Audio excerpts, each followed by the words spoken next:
Welcome to our channel knowledge reflection. आज के इस वीडियो में हम लोग स्टडी करने वाले हैं प्रॉपर्टीज़ ऑफ ट्राइंगल्स, और जो प्रॉपर्टीज़ हम लोग स्टडी करने वाले हैं that are related to angles of triangle, यानी त्रिभुज के जो कोण होते हैं उससे संबंधित प्रॉपर्टीज़ को आज के इस वीडियो में हम लोग स्टडी करने वाले हैं। उससे रिलेटेड न्यूमेरिकल्स को हम लोग स्टडी करने वाले हैं, सॉल्व करेंगे। कैसे हम लोग इन न्यूमेरिकल्स को सॉल्व करेंगे कि आपका आंसर जल्दी से जल्दी आ जाए, कम से कम समय में आप आंसर को निकाल सकें। इसलिए इस वीडियो को लास्ट तक देखिएगा। कुछ ऐसी ट्रिक्स होती हैं जो आपके ट्रायंगल के क्वेश्चन को सॉल्व करने में हेल्प करती हैं, इवन बिना पेन उठाए या केवल आप देख करके उसका आंसर बता सकते हैं कि उसका आंसर क्या होगा। ठीक है, तो इन सब चीज़ों को सीखने के लिए, समझने के लिए वीडियो को लास्ट तक देखिएगा। जिन्होंने अभी तक हमारे चैनल को सब्सक्राइब नहीं किया है वो इस चैनल को सब्सक्राइब कर लें। तो आइए शुरू करते हैं आज का वीडियो। आज की वीडियो में हम लोग स्टडी करने वाले हैं प्रॉपर्टीज़ ऑफ ट्राइंगल, और वो भी एंगल से रिलेटेड प्रॉपर्टीज़, जिसमें पहली प्रॉपर्टीज़ होती है angle sum property. Angle sum property मतलब त्रिभुज के तीनों कोणों का योग, है ना, the sum of interior angles of the triangle. तो आपको पता है किसी भी ट्राइंगल में, आपने पता कि ट्राइंगल जो होता है उसमें तीन कोण होते हैं, तीन एंगल होते हैं। तो तीन एंगल होने का मतलब होता है जैसे ये आपका त्रिभुज ए बी और सी है, तो इसमें तीन कोण होते हैं। ये एंगल ए इसको लिखेंगे, ये एंगल बी और ये एंगल सी। तो एंगल सम प्रॉपर्टी आपकी कहती है angle A plus angle B plus angle C, यानी इन तीनों कोणों का जो योग होता है वो हमेशा 180 अंश के बराबर होता है, पहली प्रॉपर्टी। दूसरी प्रॉपर्टी जो आपकी होती है जैसे हम लोग कहते हैं एक्सटीरियर एंगल प्रॉपर्टी, यानी बहिष्कोण प्रॉपर्टी। तो बहिष्कोण प्रॉपर्टी समझने के लिए पहले आप बहिष्कोण समझिए। बहिष्कोण क्या होता है? तो बहिष्कोण क्या होता है कि जब हम लोग त्रिभुज बनाते हैं, कोई भी एक त्रिभुज, जैसे ये त्रिभुज हमने मान लीजिए ए बी और सी बनाया। अब इस त्रिभुज की किसी भी एक भुजा को अगर हम बढ़ा दें, है ना, जैसे अगर हम कहें मान लीजिए बी सी है, बी सी भुजा को हमने इस तरह पैसे बढ़ा दिया। तो अगर हम किसी भी त्रिभुज की एक भुजा को बढ़ा दें तो देखिए सी पर दो कोण बन रहे हैं, एक त्रिभुज के अंदर आ रहा है, एक त्रिभुज के बाहर। जो अंदर आ रहा होता है इसे हम लोग कहते हैं इंटीरियर एंगल, और जो बाहर आ रहा होता है इसे हम लोग कहते हैं एक्सटीरियर एंगल। अब जो एक्सटीरियर एंगल प्रॉपर्टी होती है वो क्या कहती है कि किसी भी त्रिभुज की किसी भी एक भुजा को अगर हम बढ़ा दें तो जो आपका एक्सटीरियर एंगल बनता है, किसी भी वर्टेक्स पर बनने वाला एक्सटीरियर एंगल शेष दोनों इंटीरियर एंगल्स के सम के बराबर होता है। यानी जो वैल्यू होती है एक्सटीरियर एंगल की, जो किसी भी पॉइंट पर बन रहा होता है, उसकी वैल्यू शेष दोनों इंटीरियर एंगल, जैसे अगर हम देखिए यहाँ पर, अब एक्सटीरियर एंगल भी आपके त्रिभुज में तीन बन सकते हैं, क्योंकि तीन में से हम किसी भी भुजा को बढ़ा सकते हैं। अगर हम बी को बढ़ा देंगे तो इधर बनेगा, ए को बढ़ा देंगे तो इधर बनेगा, कहीं पर भी बन सकता है।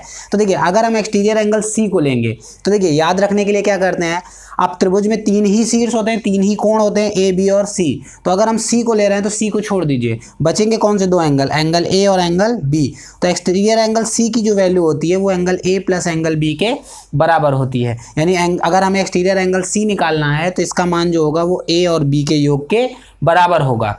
दूसरा, अगर मान लीजिए हमें एक्सटीरियर एंगल बी निकालना है, हम इस भुजा को ऐसे बढ़ा दें, एक्सटीरियर एंगल बी निकालना हो, तब जब हम बी निकालेंगे तो एक्सटीरियर एंगल जो बी पर बन रहा होगा इसका मान जो होगा वो एंगल ए और एंगल सी के बराबर होगा। एक्सटीरियर एंगल बी बराबर क्या हो जाएगा, angle A plus angle C. Same उसी तरीके से अगर हम एक्सटीरियर एंगल ए निकालेंगे तो एक्सटीरियर एंगल ए की जो वैल्यू हो जाएगी वो आपकी हो जाएगी बी प्लस एंगल सी।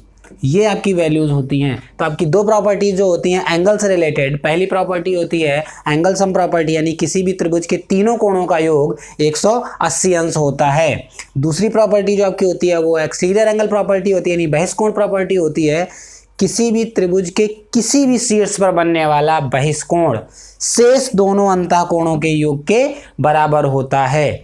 ये दो प्रॉपर्टी जो होती हैं वो आपकी होती हैं प्योर एंगल्स पर डिपेंडेंट या एंगल्स पर रिलेटेड। तीसरी प्रॉपर्टी जो हम लोग पढ़ते हैं इंटीरियर एंगल बाइसेक्टर। तीसरी और चौथी प्रॉपर्टीज जो होती हैं, देखिए इन सभी प्रॉपर्टीज का यूज़ जरूरी नहीं केवल ट्रायंगल में हो, ट्रायंगल के अलावा अन्य टॉपिक्स में भी इनका यूज़ बहुत होता है, इसलिए इनको बहुत अच्छे से समझिएगा। जैसे interior angle property, interior angle property आपकी क्या कहती है कि अगर मान लीजिए किसी भी त्रिभुज के इंटीरियर एंगल हैं और उनको अगर हम एंगल्स को बाइसेक्ट कर दें तो बाइसेक्ट करने का मतलब होता है दो बराबर भागों में डिवाइड कर देना। तो जैसे अगर ये त्रिभुज आपने ए बी सी बनाया, ए बी और सी, और इसके किन्हीं भी दो एंगल्स, दो इंटरनल एंगल, अंतः कोणों को हमने बाइसेक्ट कर दिया। बाइसेक्ट करने का मतलब है जैसे ये पूरा कोण आपका एंगल बी है, इसको दो बराबर भागों में बांट दिया, एक हिस्सा ये, एक हिस्सा ये। तो ये जो लाइन जाएगी ये आपकी क्या है, इंटरनल बाइसेक्टर, है ना, internal angle bisector. Angle B का इंटरनल एंगल बाइसेक्टर जो है वो ओ बी है ना। और ओ सी जो है ये एंगल सी का बाइसेक्टर है। यानी यह कहने का मतलब है कि जो ओ बी है that is bisector of angle B, और ओ सी जो है that is bisector of angle C. यानी ओ बी जो है वो एंगल बी को दो बराबर भागों में बांट रही है, और एंगल ओ सी जो है वो एंगल सी को दो बराबर भागों में बांटती है। अब आपके जो एग्जाम में क्वेश्चन आते हैं वो इसी से रिलेटेड होते हैं कि यहाँ पर एक वैल्यू दे देगा, कहेगा इसका मान निकालिए, और कोई भी अन्य एंगल नहीं देगा। जनरली क्या होता है, देखिए अगर हमें दो एंगल पता हो तो हम तीसरा एंगल आसानी से निकाल सकते हैं, लेकिन इस तरीके के प्रश्न में क्या होता है कि आपका हमेशा एक एंगल दिया गया होता है। ठीक, अब अगर एक शीर्ष कोण दिया गया है और दूसरा कोण पूछा जाता है तो एक चीज याद रखिएगा, जिस बिंदु पर दोनों कोणों की अर्धक रेखाएं यानी एंगल बाइसेक्टर जिस पॉइंट पर मिलती हैं वहां पर आपका कोण बनेगा, ये कोण आपका हो जाएगा बी ओ सी। अब इस पर आपके जो क्वेश्चंस पूछे जाते हैं या तो बी ओ सी का मान पूछा जाएगा या आपसे पूछ दिया जाएगा कि बी ओ सी क्या होगा, न्यून कोण होगा, सम कोण होगा, अधिक कोण होगा, क्या होगा। ठीक, तो देखिए याद रखिएगा कि ये जो कोण बी ओ सी होता है इसकी वैल्यू याद करने का एक सिंपल सा आसान सा तरीका होता है कि ये कोण 90 प्लस a/2। अब ए कौन सा कोण है जो बचा, मतलब देखिए बी और सी का तो बाइसेक्टर खींच दिया गया है, बचेगा कौन सा ए, तो ए का आधा 90 में क्या कर देंगे, जोड़ देंगे। दूसरी बात, अब अगर चूंकि ये 90 में प्लस हो रहा है तो इसका मतलब होगा कि इसका मान हमेशा सदैव 90 से क्या होगा, अधिक होगा, और 90 से अधिक होने का मतलब कौन सा कोण होगा, अधिक कोण होगा।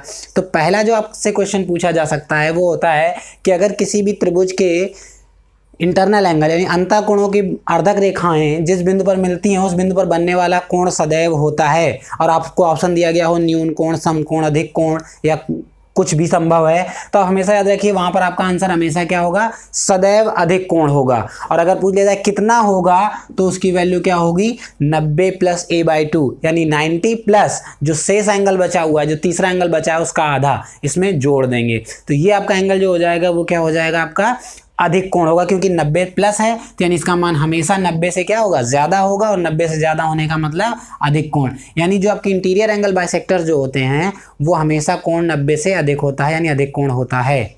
तो ये कोण आपका अधिक कोण होता है। अधिक कोण मतलब आपका ऑब्ट्यूज एंगल, यानी जो इनका एंगल बाइसेक्टर पर बनने वाला जो कोण होता है वो हमेशा अधिक कोण होगा। अब नेक्स्ट प्रॉपर्टी की ओर आते हैं जो आपके एक्सटीरियर एंगल बाइसेक्टर्स पर है। मतलब अभी हम लोगों ने जो पढ़ा वो इंटीरियर एंगल का बाइसेक्टर था, अब हम लोग बात करते हैं एक्सटीरियर एंगल के बाइसेक्टर की।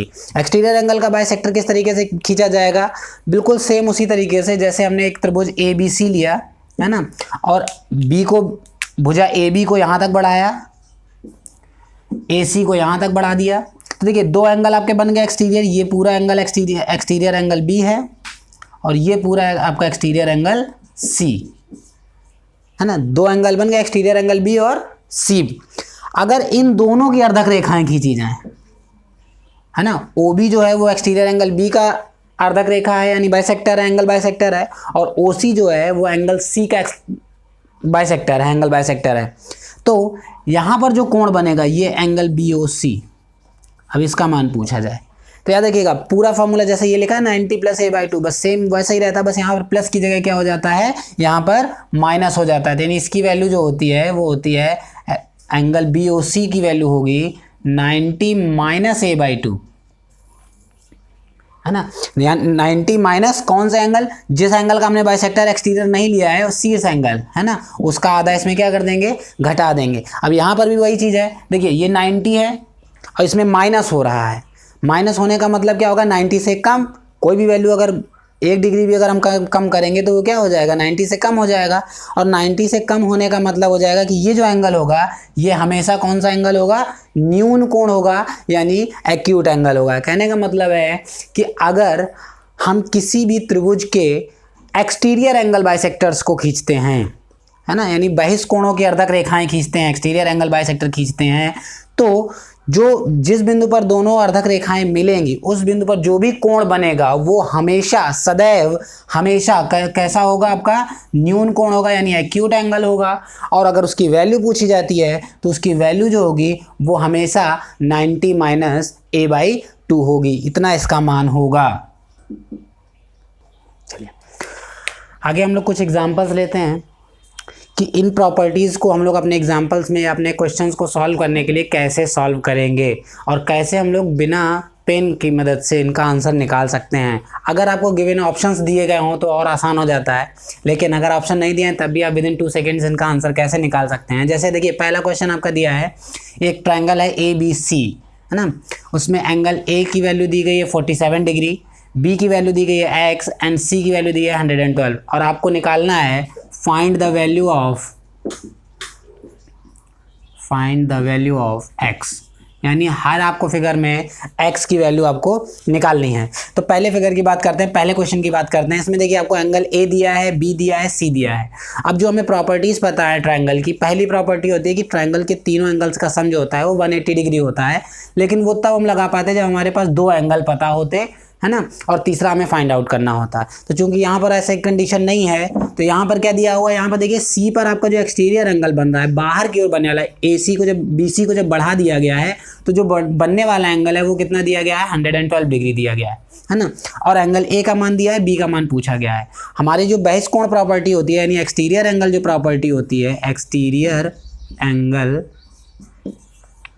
प्रॉपर्टी, वो आपको कहते हैं किसी भी पॉइंट पर बनने वाला जो एक्सटीरियर एंगल होता है, एक्सटीरियर एंगल का मतलब कौन सा एंगल, एक्सटीरियर एंगल C, वो हमेशा किसके बराबर होता है, शेष दोनों के योग के बराबर होता है, angle A plus angle B के बराबर होता है। जो हमारी एक्सटीरियर एंगल प्रॉपर्टी होती है वो एक्सटीरियर एंगल C बराबर angle A plus angle B, ये दोनों इंटीरियर एंगल्स होते हैं। अब देखिए हमें एक्सटीरियर एंगल C की वैल्यू पता है 112 is equal to angle A की वैल्यू हमको पता है 47 प्लस एंगल B यानी x हमें निकालना है। अब ये 47 को आप इधर ले आइए, 112 minus 47 is equal to x, दोनों को घटा दीजिए, 12 7 5 10 4 6, यानी जो आपका x का मान आएगा वो आपका कितने डिग्री आएगा, 65 डिग्री, यानी x की वैल्यू आपकी कितनी हो जाएगी, 65 डिग्री। इस तरीके से हम लोग सॉल्व करते हैं जो एक्सटीरियर एंगल पर बेस्ड क्वेश्चन होते हैं। एक बार देखिएगा ध्यान से, जो वैल्यू आपको नहीं दी गई है यानी x हमें निकालना है, C का एक्सटीरियर एंगल दिया है और एंगल A दिया है। एक्सटीरियर एंगल प्रॉपर्टी लगा दीजिए कि अगर हमें C पर एक्सटीरियर एंगल निकालना है तो C को छोड़िए, बचेगा क्या, A और B, यानी एक्सटीरियर एंगल C का मान जो होगा वो A और B के सम के बराबर होगा। वैल्यू पुट कर दीजिए, ट्रांसपोज पक्षांतर कर दीजिए, सर 47 को इधर लेकर के आइए, 112 में से 47 घटा दीजिए, आपका उत्तर आ जाएगा 65 डिग्री, यही आपका x की वैल्यू हो जाएगी। ये आपका क्वेश्चन, इस तरीके के क्वेश्चन आपको मिलेंगे एक्सटीरियर एंगल प्रॉपर्टी। दूसरा क्वेश्चन हम लोग देखते हैं कि आपका एक क्वेश्चन दिया गया है। देखिए कभी कभी आपको जब क्वेश्चन आपका रिटन स्टेटमेंट दिया गया होगा तो वहाँ पर आपको लिखा गया होता है कि OB और OC जो है वो एंगल बाइसेक्टर हैं, लेकिन कभी कभी आपका केवल डायग्राम बना हुआ होता है और डायग्राम बने हुए होने में कुछ सिंबल्स बने होते हैं जिनसे हमें पता चल जाता है कि ये जो लाइन है वो बाइसेक्टर है। जैसे यहाँ पर ये देखिए, ये सिंगल ऐसे लाइन बनी हुई है, इसका मतलब ये वाला वैल्यू इस वैल्यू के बराबर है, और यहाँ पर दोनों जगह पर डबल लगा हुआ है, इसका मतलब ये वैल्यू इस वैल्यू के बराबर है। अब अगर ये वैल्यू इस वैल्यू के बराबर है, ये दोनों वैल्यूज आपस में, तो इसका मतलब ये हुआ कि OB जो है वो क्या है, बाइसेक्टर है। सेम उसी तरीके से अगर ये वैल्यू इस वैल्यू के बराबर है तो इसका मतलब है कि OC जो होगा वो भी क्या है, आपका बाइसेक्टर है। तो अगर आपका क्वेश्चन में रिटन स्टेटमेंट में लिखा है कि OB and OC are the angle bisector, यानी OB और OC जो है वो कोण अंता कोणों की अर्धक रेखाएं हैं, तब तो बहुत आसान है। लेकिन कभी कभी क्या होता है, केवल क्वेश्चन में लिखा होता है गिवन फिगर है, उसमें x की वैल्यू निकालिए, और इस तरीके से सिंबल लगा हुआ होता है या साइन बना हुआ होता है। तो ये चीज़ याद रखिएगा कि ये साइन लगा होने का मतलब जो होता है वो यही होता है कि ये दोनों वैल्यूज़ आपस में कैसी हैं, बराबर हैं। और अगर कोई भी लाइन दो एंगल को दो बराबर भागों में बांट रही है, कट कर रही है, तो इसका मतलब है कि वो उसका एंगल बाइसेक्टर होगा। सेम उसी तरीके से यहाँ पर भी होगा। तो अब आपको निकालना है ये x की वैल्यू निकालनी है। तो एंगल x की वैल्यू निकालेंगे कैसे? अभी हम लोगों ने एक चीज़ पढ़ी है कि जो एंगल BOC होता है, यानी जो कोणों की अर्धक रेखाएं होती हैं जिस बिंदु पर मिलती हैं, उस बिंदु पर जो भी आपका कोण बन रहा होता है x, है ना, उसका मान जो होता है वो हमेशा क्या होता है, एक ऑब्ट्यूज एंगल होता है। अंतः कोणों की अर्धक रेखाएं हैं तो कोण जो बनेगा x वो हमेशा क्या होगा, ऑब्ट्यूज एंगल होगा। ठीक, ऑब्ट्यूज एंगल होगा तो उसका मान जो होता है वो 90 + a/2 होता है। ठीक, अब 90 + a/2, अब जैसे अगर मान लीजिए देखिए ये आपका एक ट्रिक है आसान से याद करने के लिए कि हमेशा एंगल जो होगा वो 90 + a/2 होता है।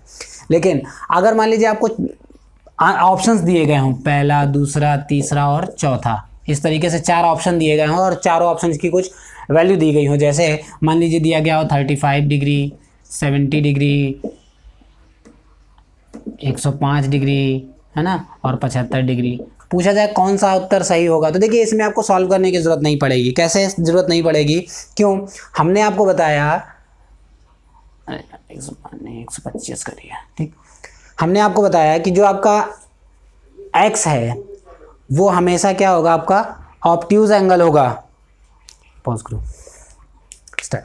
तो देखिए ये जो x की वैल्यू होगी, है ना, ऑप्शंस को देख के कैसे हम लगाएंगे, जैसे हमने कहा कि जो अगर अंतः कोणों का अर्धक रेखा है वो अगर आपको किसी पॉइंट पर कट करती है तो कोण जो होगा वो हमेशा क्या होगा, अधिक कोण होगा। तो बस आप ऑप्शन में देखिए कि 3 कोण जो हैं वो आपके क्या दिए गए, न्यून कोण। न्यून कोण हो नहीं सकता, न्यून कोण हो नहीं सकता, तो जो आपका अधिक कोण बचेगा वही आपका क्या हो जाएगा, उत्तर हो जाएगा, बिना सॉल्व किए। अब आप मान निकालिए एंगल BOC बराबर 90 + a/2। तो 90 + a/2, 90 + a कितना है आपका 70/2, 2 से डिवाइड करेंगे 35, और 90 और 35 जोड़िए कितना आएगा, 125।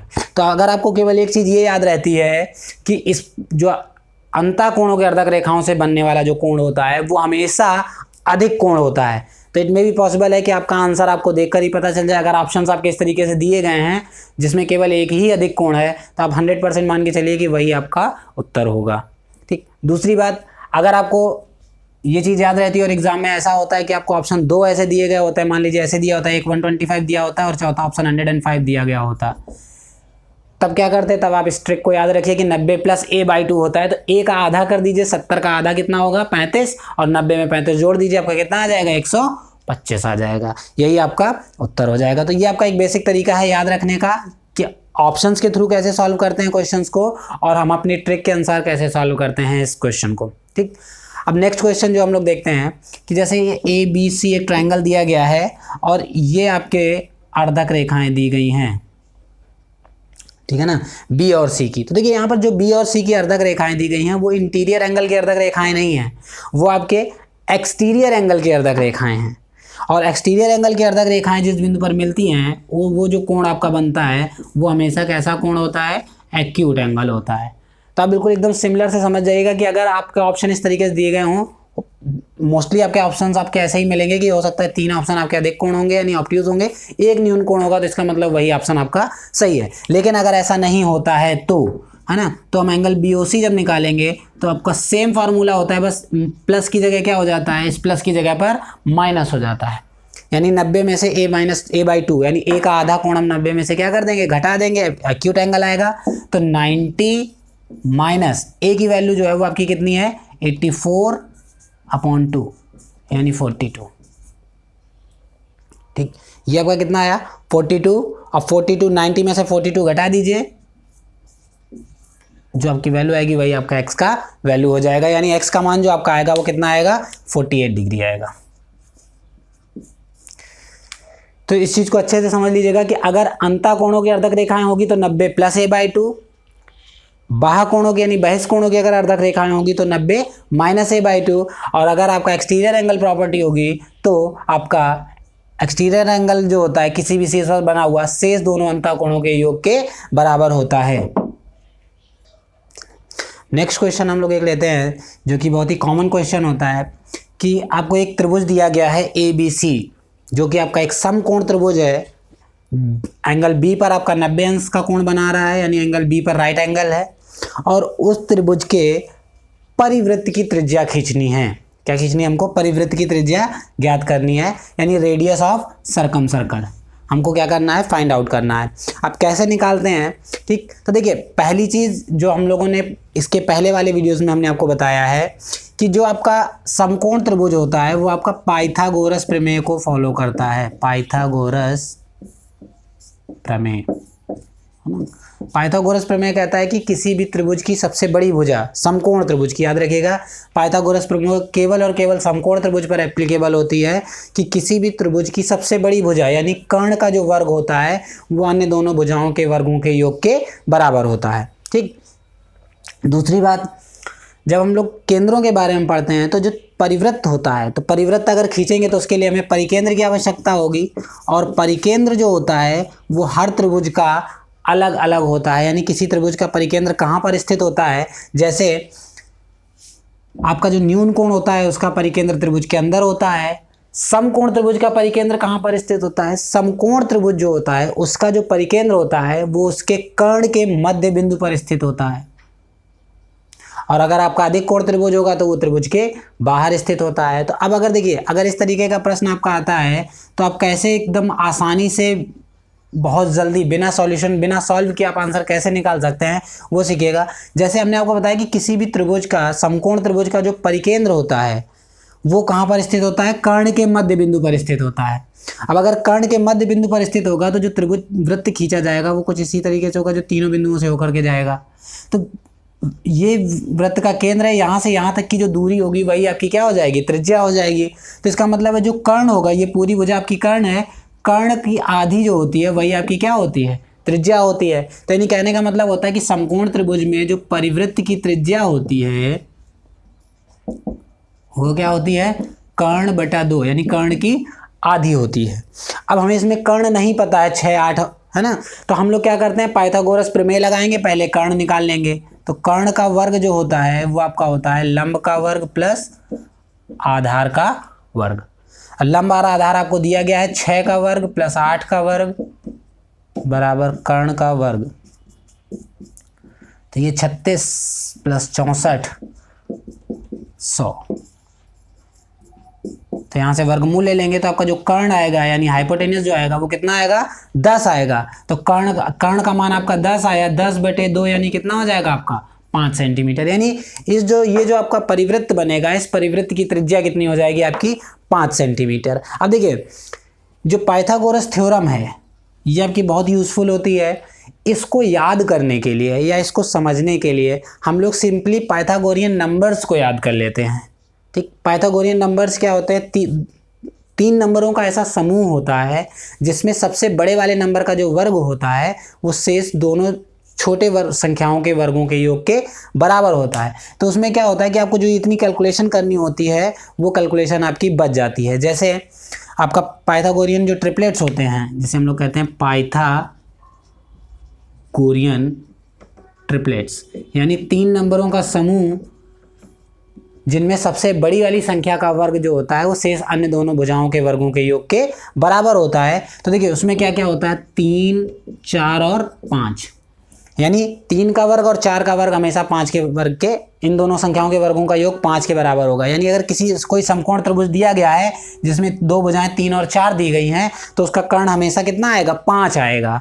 इसी प्रकार से होता है 6, 8 और 10 जो आपका इसी त्रिभुज में लग रहा है, 6, 8 और 10। तो अगर हमें ये ट्रिपलेट याद रहता है तो देखिए आपको इतनी कैलकुलेशन करने की जरूरत नहीं पड़ेगी, आपका आंसर डायरेक्ट आएगा। अगर ये 6 है, ये 8 है तो इसका मतलब ये 10 होगा, और अगर ये 10 हो गया तो इसका आधा क्या हो जाएगा, आपका त्रिज्या जो होगी वो उसकी आधी हो जाएगी यानी 5 हो जाएगी। ठीक, इसी तरीके से आपके कुछ पाइथागोरियन ट्रिपलेट होते हैं, जैसे 6, 8, 10 हो गया, 12, 5 और 13।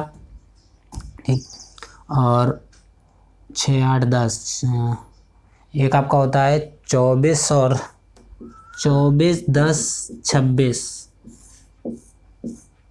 ठीक, एक आपका होता है 15, 8, 17। एक होता है 24, 7, 25। एक आपका सबसे इम्पोर्टेंट 40, 9 और 41। अगर आपको इतने याद रहते हैं, ठीक है ना, तो याद रखिए आपके बहुत से क्वेश्चंस जो होते हैं उनका आंसर आपका बहुत जल्दी आ सकता है। क्यों? आपको इतनी कैलकुलेशन जो है वो आपकी क्या हो जाएगी, छिप जाएगी। जैसे अगर हमने ये 6 और 8 दे दिया तो अगर आप इतना कैलकुलेशन करेंगे तो आपका कुछ समय जाएगा। लेकिन अगर हमें याद है कि ये 6 8 है, पाइथागोरियन ट्रिपलेट में ये 10 आएगा, तो इसका मतलब जो आपका ये वृत्त होगा उस वृत्त की त्रिज्या जो होगी वो क्या होगी, 10 की आधी, यानी कितनी हो जाएगी, 5। आपका आंसर और जल्दी आएगा। तो इसलिए पाइथागोरियन ट्रिपलेट्स को याद कर लीजिए। और पाइथागोरियन ट्रिपलेट्स को याद करने का एक आसान तरीका ये भी होता है 2m m² + 1 और एक आपका होता है m² - 1। अब आप m की वैल्यू कुछ भी रख दीजिए, ठीक है ना, एक्सेप्ट 1। m की वैल्यू 1 मत रखिएगा, 1 रखेंगे तो ये वैल्यू 0 हो जाएगी, त्रिभुज नहीं बनेगा। 1 को छोड़कर m की कोई भी वैल्यू रखेंगे तो आपका एक ना एक ट्रिपलेट मिलेगा ही मिलेगा आपको। ये आपका पाइथागोरियन ट्रिपलेट है। पाइथागोरियन ट्रिपलेट पर बेस्ड आपके क्वेश्चंस होते हैं। आज के इस वीडियो में केवल इतना ही, आगे इसकी प्रॉपर्टीज़ और स्टडी करेंगे नेक्स्ट वीडियो में। वीडियो की अपडेट के लिए चैनल को सब्सक्राइब कीजिएगा, लाइक कीजिएगा, शेयर कीजिएगा और अपने सजेशंस कमेंट सेक्शन में लिख करके ज़रूर बताइएगा। Thank you.